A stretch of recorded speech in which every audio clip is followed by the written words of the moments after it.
할렐루야, 함께하는 교회 모든 성도들을 주님의 이름으로 사랑하고 축복합니다. 오늘 우리에게 주신 말씀은 예레미야 52장 1절부터 11절까지 말씀입니다. 시드기야가 왕이 되었을 때에 그는 21살이었다. 그는 예루살렘에서 11해 동안 다스렸다. 그의 어머니 하무달은 리블라 출신으로 예레미야의 딸이다. 그는 여호야김이 하였던 것 같이 똑같이 주님께서 보시기에 악한 일을 하였다. 예루살렘과 유다가 주님을 그토록 진노하시게 하였기 때문에 주님께서는 마침내 그들을 주님 앞에서 쫓아내셨다. 시드기야가 바벨로니아 왕에게 반기를 들었으므로 시드기야 왕 제9년 열째 달 10일에 바벨로니아 왕 누부갓네살이 그의 모든 군대를 거느리고 예루살렘을 치러 올라와서 도성을 포위하고 도성 안을 공격하려고 성벽 바깥 사방에 흙 언덕을 쌓았다. 그리하여 이 도성은 시드기야 왕 제11년까지 포위되어 있었다. 그의 넷째 달 9일이 되었을 때 도성 안에 기근이 심해져서 그 땅 백성이 먹을 양식이 다 떨어지고 말았다. 드디어 성벽이 뚫리니 이것을 본 왕은 바벨로니아 군대가 도성을 포위하고 있는데도 밤을 틈타서 모든 군사를 거느리고 왕의 정원 근처 두 성벽을 잇는 통로를 지나 도성 바깥으로 빠져나와 아라비아 쪽으로 도망하였다. 그러나 바벨로니아 군대가 시드기야 왕을 추격하여 여리고 평원에서 그를 사로잡으니 시드기야의 군사들은 모두 그를 버리고 흩어졌다.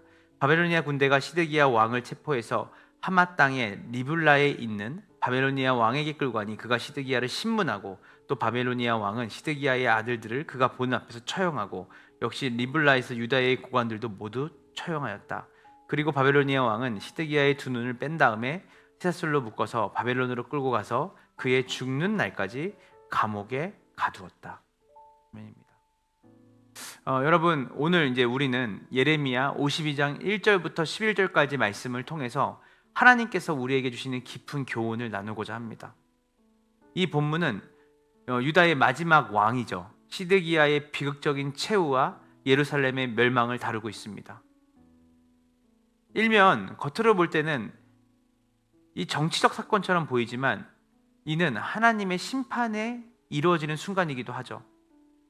이 말씀을 통해서 우리는 하나님의 경고에 대해서 어떻게 반응해야 하는지 그리고 불순종이 가져오는 결과에 대해 깊이 묵상해 봤으면 좋겠습니다. 첫 번째는 하나님의 경고를 무시하는 것의 위험성입니다. 예레미야 선지자는 유다 백성과 시드기야 왕에게 끊임없이 하나님의 말씀을 전했죠. 예루살렘이 멸망할 것이라는 경고와 바벨론에게 순종하라는 하나님의 명령이었습니다. 그런데 시드기야와 백성들은 철저하게 하나님 말씀을 무시했습니다. 그들은 자신의 경험과 판단, 정치적 계산에 따라 행동했고요. 하나님을 무시하고자 했습니다.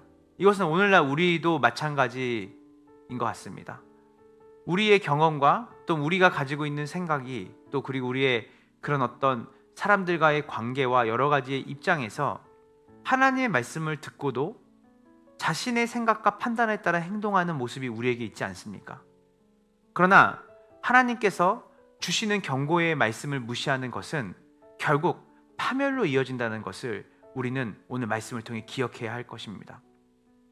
두 번째는 하나님의 공의와 심판입니다.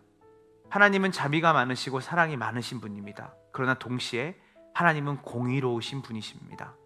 예레미야 52장은 그 공의의 표현입니다. 시드기야는 결국 바벨론 왕 누부갓네살 앞에 끌려가 그의 아들들이 그의 눈앞에서 죽임을 당하는 참혹한 일을 겪습니다. 그리고 그의 두 눈이 뽑혀 바벨론으로 끌려가 감옥에서 여생을 보내게 됩니다. 이 모든 일은 하나님께서 경고하신 대로 이루어진 것이죠. 우리는 여기에서 하나님의 심판이 결코 빈말씀이 아니라는 것을 깨달아야 됩니다. 하나님은 공의로운 분이십니다. 하나님은 우리가 죄에서 돌이키기를 원하시고 하나님 말씀에 순종하기를 원하십니다. 하나님은 우리에게 심판을 하시는 것을 즐거워하지 않으십니다. 하나님은 여러분을 끝까지 인내하시고 기다리십니다. 오늘 여러분의 삶 가운데 하나님이 주시는 경고의 말씀, 예레미야를 통해서 끊임없이 시드기야와 그의 백성들에게 말씀하신 하나님의 말씀이 오늘 여러분들에게 말씀을 통해 또한 기도하는 그 자리에서 또한 우리가 예배하는 그 자리에서 하나님이 오늘 우리에게 양심의 가책을 주시고 또한 하나님의 말씀을 통해 분별할 수 있는 은혜를 주는데 불구하고 우리의 귀를 막고 우리가 하나님의 말씀을 경시하고 무시하고 있다면 오늘 이 시간, 오늘 이 큐티를 통하여서 여러분이 하나님의 말씀 앞에 다시 한번 순종하고 그 말씀 앞에 여러분이 서서 여러분의 그 죄악을 버리고 하나님께로 돌아가는 놀라운 은혜가 있기를 원합니다. 세 번째로는 인간의 연약함과 하나님의 주권입니다. 시드기야는 왕이었죠. 모든 것을 가졌습니다. 그는 자신의 힘과 능력을 과신하는 사람이었죠.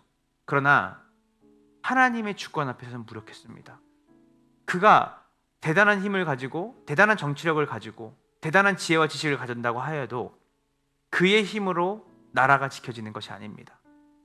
결국 하나님의 계획 앞에서 무너질 수밖에 없었고 그가 가지고 있는 힘도 하나님의 그 능력과 하나님이 가지신 지혜에 비하면 아무것도 아니었습니다. 이것은 우리에게 중요한 교훈을 줍니다. 우리가 지금 의지하고 있는 마치 하나님보다 더 우리가 신뢰할 만하다고 말하는 대상이나 물건이나 물질이 있다면 그것이 하나님보다 우리가 더 의지하고 신뢰할 만한 것이라고 생각하면서 그것을 따르고 있고 거기에 우리의 모든 것을 안전을 구하고 있다면 오늘 우리는 돌이켜야 돼요. 우리가 의지하는 그 모든 것들, 우리가 신뢰하는 그 모든 것들이 우리를 지켜주지 못합니다. 오직 하나님이 우리를 지키실 수 있으며 하나님만이 우리의 방패가 되십니다. 그렇기 때문에 하나님의 뜻을 구하고 순종하는 삶을 살아가는 그 삶이 가장 안전한 삶이며 그 삶이 우리 가운데 가장 가치 있는 삶이고 우리의 삶에 가장 보람 있는 삶으로 우리를 인도한다는 것을 믿으시기를 간절히 소망합니다. 이제 마지막으로 말씀을 마무리하려고 합니다. 우리는 이 52장 말씀을 통해 비극적인 사건을 우린 마주하게 됩니다.